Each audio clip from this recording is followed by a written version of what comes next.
afternoon, class. Thank you. You may all be seated. Kumusta ba kayo?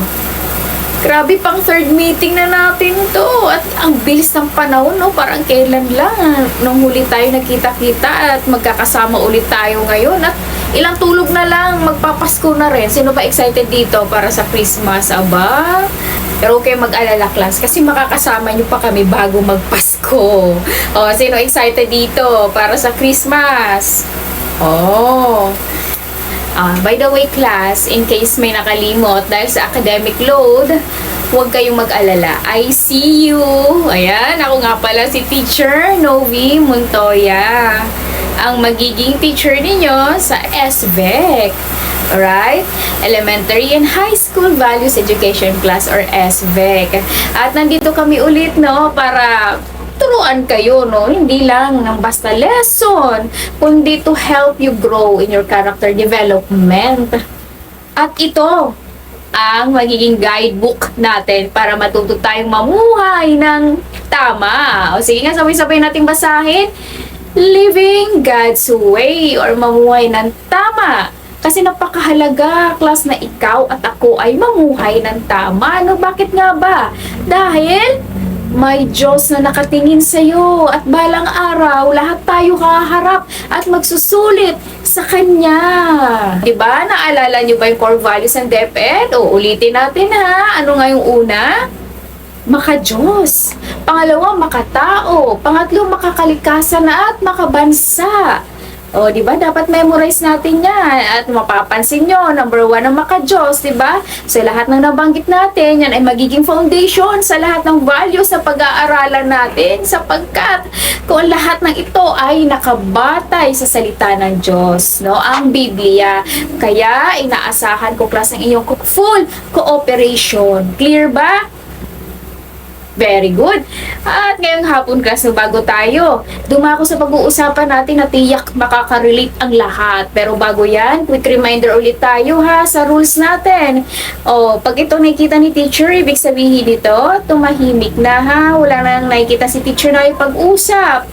Alright? O, pangalawa, umupo ng maayos. Dapat lagi tayo nakaupo ng maayos. O, okay? At ang number 3 na rules natin ay itaas ang kamay kapag gustong sumagot. Hindi pwedeng sabay-sabay. Yung tatawagin lang ni teacher ang sasagot. At ang pang-apat na rules natin naman, wala na makipagtsikahan sa katabi. O, malinaw na yan sa inyong class, ha?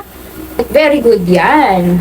At ngayon naman, bago tayo dumako, no, sa panibago natin pag-uusapan, o, quick review muna tayo. O, ano nga yung topic natin nung last time?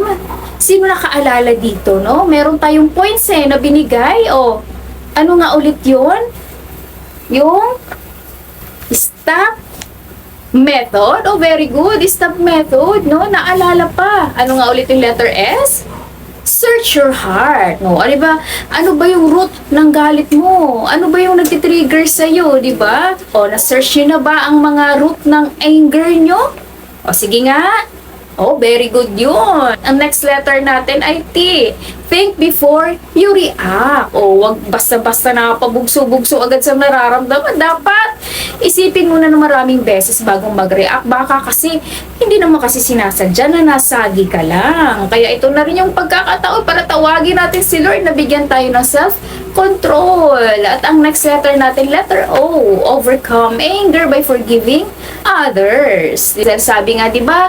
Sabi nanggit natin nakaraan, Proverbs chapter 19, verse 11, may kapayapaan ng taong marunong magpatawad. Very good. At ang last letter natin, letter P. Ayan, dito tinuturuan tayo ng ating Diyos na manalangin at magpasalamat sa Kanya. Kasi through that, nagkakaroon tayo ng contentment. At yung pagiging kontento, no, nagbibigay sa atin ng kapayapaan, hindi agad-agad tayo nagagalit kapag hindi na ibibigay sa atin yung mga gusto natin. Ayan, very good. So, nakaalala.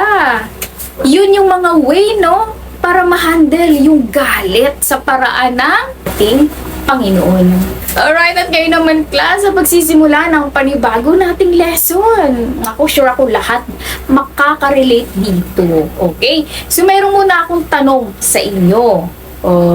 Tatanong si teacher, ha?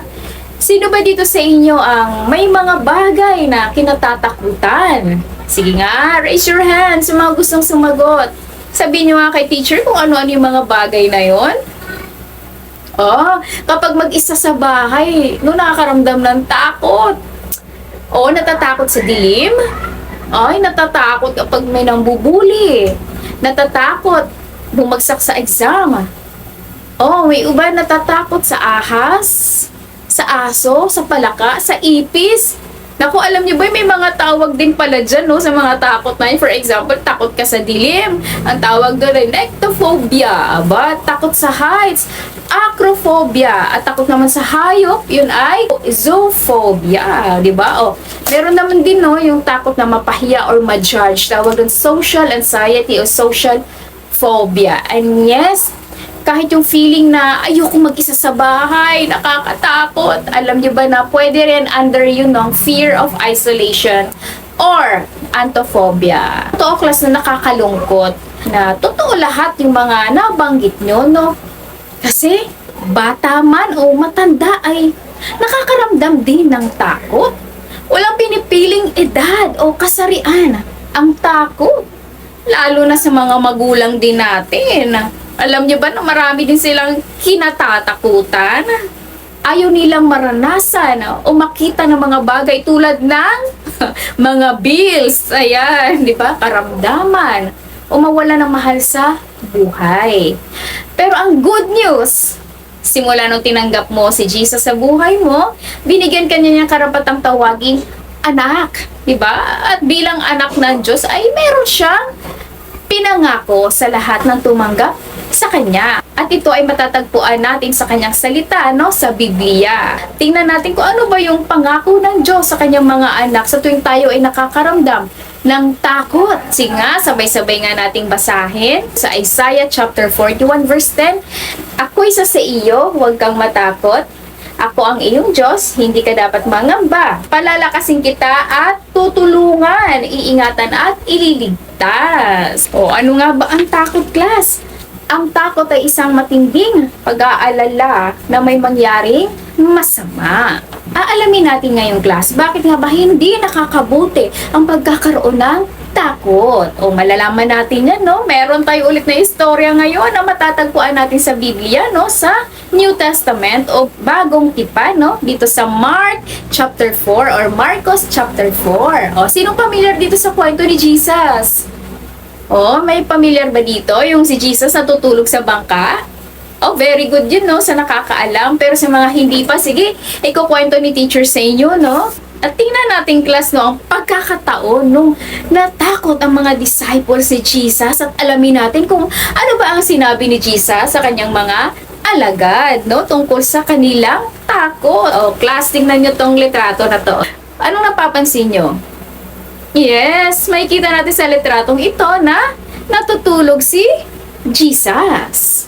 Ayan, at ano nga ba ang nangyari, no? O, alamin natin. So, okay, rewind muna tayo ng konti, class, no? So, alam niyo ba na bakit natulog si Jesus sa bangka, no? Nakatulog siya kasi alam niyo, class, napagod si Jesus eh. Alam niyo ba, class, na isang buong araw na nagturo si Jesus dito, nagpagaling sa mga may mga sakit, nagpalayas ng mga demonyo, nagpakain sa maraming tao. Kaya talaga naman sino hindi mapapagod yun, no? Grabe, maraming ginawa ang ating Panginoon. Kaya sabi ni Jesus sa mga disciples niya, tumawid tayo sa kabila. At yun nga, sumakay nga sila sa bangka. At tandaan natin, class, si Jesus ay tao rin. Tama? Isa mga nabanggit natin na lesson. Kaya siya ay nakakaramdam din ng gutom, ng pagkauhaw at pagod tulad natin. Kaya so, habang nasa gitna sila ng lawa, no, alam niyo, biglang dumating ang malakas na bagyo. May napakalakas na alon na halos talaga na lumubog na ang kanilang bangka. At alam niyo ba, tanong ko sa inyo, class, no, kung kayo kaya nasa sitwasyon na yun, nasa bangka kayo, ano kayong mararamdaman nyo? At talagang napakalakas ng alon. At alam niyo ba, ang mga disciples ni Jesus ay expert na sila, no, sa karagatan, sa dagat. Kaya alam nila na hindi yun ang karaniwang ulan lang. Pero kahit sila na expert ay natakot, no, dahil Alam niyo ba na pinapasukan ng tubig ang bangka nila? At habang nagpapanik silang lahat, yung mga disciples si Jesus, aba, itong si Jesus ay mahimbing na natutulog sa hulihan ng bangka. Wow, grabe. Nakakatakot, di ba? Pero natutulog pa rin si Jesus. At alam niyo bang nangyari? Ginising nila si Jesus. No, ginising ng mga disciples si Jesus. Ang sabi, Guro, baliwala ba sa inyo na mapahamak kami? Sobrang pag-aalala. At alam nyo anong ginawa ni Jesus? Bumangon siya. Sinaway ang hangin. Sabi niya, tigil! At sinabi din sa lawa, tumahimik ka! At tumigil nga ang hangin at tumahimik ang lawa. Oh, grabe yun! Pagkatapos nun, no, sinabi ni Jesus sa kanyang mga disciples, bakit kayo natatakot? Hanggang ngayon ba'y wala pa rin kayong pananampalataya? Alam niyo, natakot sila, no? Pero, namangharin. Kasi sabi nila sa isa't isa, anong klaseng tao kaya ito, no? Pati hangin at lawa ay talagang sumusunod sa kanya sa isang salita lang. Grabe si Lord. Alam niyo, class, si Jesus ang may kontrol sa lahat ng bagyo sa ating buhay. Hindi niya naman talaga iniwan yung mga disciples at hindi na rin naman tayo iniwanan sa ating takot. Paulit-ulit nga sinasabi sa Biblia, di ba? Sinabi ng Diyos, huwag kang matakot. Ibig sabihin, kasama mo ako. So bakit ka matatakot?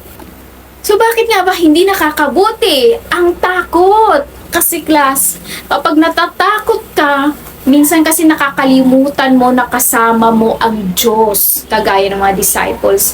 So pinapakita naman dito, no, ang tunay na pananampalataya ay pagtitiwala sa Diyos kahit hindi natin naiintindihan ang nangyayari. At alam niyo, lumalago ito nung pananampalataya natin habang natututo tayong magtiwala sa Kanyang presensya at kapangyarihan sa bawat bagyo ng ating buhay. Alam niyo ba, class, nakikita ng Diyos, alam niya ang laman ng puso't isip niyo ngayon. Alam niya ang kinakatakutan mo. Alam niya mga fears mo, alam niya ang doubts mo. At gusto niyang malaman mo na kasama mo siya sa lahat ng kinatatakutan mo. Kaya kung natatakot ka ngayon, ang espiritu ng takot ay hindi yan nagmumula sa Diyos. Kaya kung ano man ang iniisip mo na nakakatakot, o simula pa man pagkabata, meron kang kinatatakutan, tandaan mo, class, hindi yan galing sa Diyos. Ano ba ang dapat nating gawin? Kaya class, meron tayong paraan para harapin ang takot, no? Meron tayong points or acrostic para sa word na fear. Okay? So tuwing natatakot ka, nakakaramdam ka ng pag-aalala, ang unang points natin ngayon para sa word na fear, letter F, faith in God's Word. Ulitin nyo nga, faith in God's Word. Alam nyo ba, class, na gusto ng Diyos, nais niya na magtiwala tayo sa Kanya para maranasan din natin yung tunay na peace. Kagaya ni Jesus, diba? Nasa gitna ng bagyo, natutulog siya, kalmado pa rin siya dahil may kapayapaan siya. Ang question sa atin, alam ba ni Jesus na may bagyo? Yes, alam ni Jesus. Pero siya, hindi siya natakot dahil alam niyo kung bakit? Dahil siya ang may kontrol na lahat ng bagay. Siya ang may kontrol ng kalikasan at sa mga nangyayari sa ating paligid. Sapagkat, Diyos siya eh. Siya ay Diyos. So, ganun din sa ating class. Kapag natatakot ka, why di mo pa rin maranasan ang kapayapaan kung ilalagay mo ang faith mo kay Jesus? Ibig sabihin, paniwalaan mo ang kanyang promise that He cares for you, He loves you, and He is in control of everything. Kaya kapag natatakot ka, tandaan mo to, class, no? Sa Psalm chapter 56 verse 3, sige nga, sabay-sabay nga nating basahin. When I am afraid, I will put my trust in you. Ulit nga, when I am afraid, I will put my trust in you. Ayan, napakaikli lang. Kailangan yung i-memorize natin to, class. No, every time natatakot tayo, meron tayong pinangahawakan na kanyang promise at ang kanyang word. Sige nga, kanino natin ilalagay ang ating tiwala? Yes, sa Diyos. Kanino tayo mananampalataya? Sa Diyos. Class, hindi pwedeng sabay ang maghari sa puso mo. Yung fear at saka yung faith, dapat isa lang. At yun dapat ang faith. Faith, hindi pwedeng dalawa kasi ibig sabihin, fear ang nangunguna. Ibig sabihin, hindi ka naniniwala sa Diyos at hindi mo nilalagay yung pananampalataya mo sa Kanya. Kaya dapat faith. Okay? Dapat faith ang mamamayani sa puso mo. Kaya sige nga, say it again. Faith in God's Word. Faith in God's Word. At faith is not just believing, ha, class. It's also approaching. Kaya kapag nakakaramdam ka ng takot, hindi ka tatakbo papalayo kay Lord, ha, kundi tatakbo ka papunta sa Kanya. Paano? In prayer. Kaya for our next point, class, letter E sa ating fear. Letter E, enter in prayer. Ulitin nga natin. Enter in prayer. Ayun, sa panalangin. Prayer means nakikipag-usap ka sa Diyos. O, marunong ba lahat dito manalangin? O, very good yan. Ibig sabihin, kung marunong ka manalangin, marunong ka din tumawag sa Diyos. O, di ba? So, alam nyo, class, kapag natatakot ka, huwag nating itago yun. Sabihin natin yun kay Lord, no, through prayer. Kung ano ba yung nararamdaman mo. O, kasi gusto niyang lumapit tayo sa Kanya kapag tayo ay natatakot, nag-aalala. Sa halip na magpanik, kakausapin mo si Lord. Mag-pray ka, Lord. Hindi ko kaya to mag-isa, Lord. Kailangan kita, Lord. O, gaya ng mga disciples na bumabagyo. Nung natakot sila, anong ginawa nila? Ginising nila si Jesus kasi alam nila na hindi nila kayang patigilin, patahimikin o pakalmahin ang bagyo, na si Jesus lang ang may kakayanahan, kayang gawin yun. Kaya ganun din dapat sa ating class. Dinadala natin sa Diyos ang ating takot sa panalangin. Pinapalitan ng ating Panginoon ito ng kapayapaan. Kaya kapag natatakot ka, sabihin mo, Lord, natatakot po ako, pero nagtitiwala ako sa iyo. O sige nga, sabay-sabay nga nating sabihin yun, class. Lord, I will put my trust in you. Ayan. Ano nga gagawin natin, class, kapag nakakaramdam tayo ng takot? Enter in prayer. Pero dapat, class, hindi lang tuwing natatakot ka, tinatawag mo si Lord, ha? Kundi dapat sa lahat ng oras at pagkakataon. Dapat natin siyang kinakausap. Dapat tayo ay nananalangin. Minsan, di ba, ang fear ay dyan nanggagaling yung thoughts and feelings na ako lang mag-isa. Hindi totoo yun, class. Kasi sabi ni Jesus, He is with you in the boat. Kagaya sa mga disciples, di ba? Kaya for our next letter A sa ating fear, acknowledge His presence. Ulit nga, acknowledge His presence. Kailangan mo maunawaan to, class, na hindi ka nag-iisa. Kasama mo ang Diyos. Kung paanong kasama ng mga disciples si Jesus sa boat, sa gitna ng bagyo, kasama mo rin si Jesus ngayon. Even right this moment, class, kasama mo ang Diyos. Sige nga, sino ang kasama mo ngayon? Si Jesus. Tama. Madalas, kaya tayo natatakot kasi nakakalimutan natin kasama pala natin si Lord. Hindi natin na-acknowledge yung presence niya. Nakakalimutan natin na nandyan pala si Lord every moment. Kapag kinakabahan ka bago mag-recitation, at kapag hindi mo nasusolve yung math problems, at anumang sitwasyon mo ngayon, hindi ka nag-iisa, class. Hindi ka ini-ignore ni Lord, hindi ka niya iniwan, sapagkat kasama mo siya. Hindi umaalis sa tabi mo. Minsan hindi mo siya nararamdaman kasi alam niyo kung bakit? Kasi mas malakas yung takot mo kaysa trust mo kay Lord. Pero tandaan mo to, class.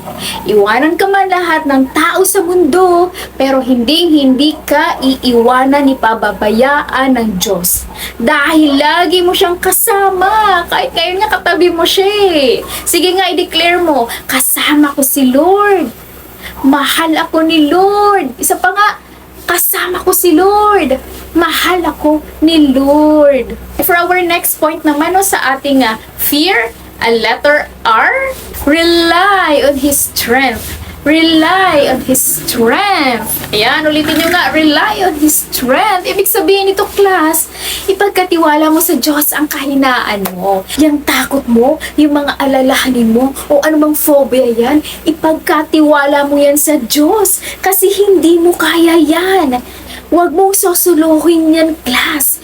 Ipagkatiwala mo yan sa Diyos. Ibigay mo sa kamay ng Diyos. Lahat yan. Dahil kasi hindi mo kaya yan. Huwag mong susuluhin yan. Nandyan ang ating Diyos para tulungan ka, para bigyan ka ng lakas na ma-overcome yung takot mo. Dahil ang totoo, hindi naman talaga natin kayang mag-isa ito. At hindi rin natin kailangang magpanggap na kaya ko. Kasi kaya nga mas kailangan natin ang tulong ni Lord dahil mas kayang-kaya niya yan. Kaya yan ni Lord. Dahil alam niyo, class, ang takot, yan ang umahadlang sa atin para hindi siya pagkatiwalaan. At alam niyo ba, minsan, hinahayaan ni Lord yung mga moments na mahina tayo para matuto tayong dumepende sa kanyang kapangyarihan. Kasi yung strength natin, naku, limitado lang yan. Pero yung strength ni Lord, eternal yan, all-powerful yan, unlimited yung power ni Lord. Sabi kanina, di ba, sa binasa natin, di ba, sa Isaiah chapter 41 verse 10. Sige nga, sabay-sabay nga. Do not be afraid, for I am with you. Do not be discouraged, for I am your God. I will strengthen you and help you. I will hold you with my righteous hand. Grabe, no, yung promise ni Lord. Hindi lang niya sinabi na do not fear. Anong kasunod? May promise pa siyang sinabi. Sabi niya, kasama mo ako. At ano pang kasunod na sinabi niya? Palalakisan, I will strengthen you. Grabe, no? Kasama mo na ang Diyos na makapangyarihan sa lahat. Kasama mo na yung mapagmahal at banal na Diyos. Talagang protektado ka kapag ikaw ay tumawag, di ba? At nag-rely ng iyong kahinaan sa strength ng ating Diyos. O kapag feeling mo natatakot ka, lagi mong isapuso ha, at i-memorize natin ang promise niya sa Isaiah chapter 41 verse 10. Ako isa sa iyo, huwag kang matatakot. Ako ang iyong Diyos. Hindi ka dapat mangamba. Palalakasin kita at tutulungan, iingatan at ililigtas kita. O sige nga, class, inaasahan ni teacher sa susunod ng pagkikita natin, dapat memorize yun na yan, ha? O, clear ba? Oh, very good yan. O, sige, class. Ulitin nga natin yung mga points natin. Fear. Ano yung una? Letter F, faith in God's Word. And letter E, enter in prayer. And letter A, acknowledge His presence. And letter R, rely on His strength. Alright? So, may natutuhan ba? O, sige nga, kung may natutuhan, sino makapag-summarize? Alright. Very good yan. Kaya class, sa mga oras na ito, kung gusto nyo na maranasan ang lakas, ang kapayapaan, ang kapangyarihan ng ating Diyos at ang kanyang presensya, sabayan nyo si teacher, no, sa ating panalangin, no? Tatanggapin natin si Jesus bilang our Lord, our Savior. So, yuko ang ulo, ipikit ang mga mata, at ibuka ang bibig, no? Sabayan niyo ko sa ating panalangin ngayon. Panginoong Hesus, kailangan kita sa buhay ko. Panginoon, patawad po, Lord, kung mas nangingibabaw ang takot ko kaysa pagtitiwala sa iyo. Inaamin ko, Lord, na ako'y isang makasalanan. Lord, pinagsisisihan ko na po ang lahat. Binubuksan ko, Lord, ang aking puso at pinapapasok kita sa aking buhay. Tinatanggap kita bilang Panginoon at tagapagligtas. Lord, isulat mo ang aking buong pangalan dyan sa aklat ng buhay sa langit. Maraming salamat, Panginoon, sa pagpapatawad at sa buhay na walang hanggan. Sa pangalan ni Jesus, Amen! Amen! Amen! Praise the Lord! Thank you, Lord! At kung sumabay ka kanina, class, congratulations dahil meron ka ng buhay na walang hanggan. Bago tayo maghiwa-hiwalay ngayon, no? Ipagpipray muna kayo ni teacher. Amen! Amen! Amen! Okay, class, bago tayo maghiwa-hiwalay, huwag kalimutang umiti, sa Diyos ang papuri!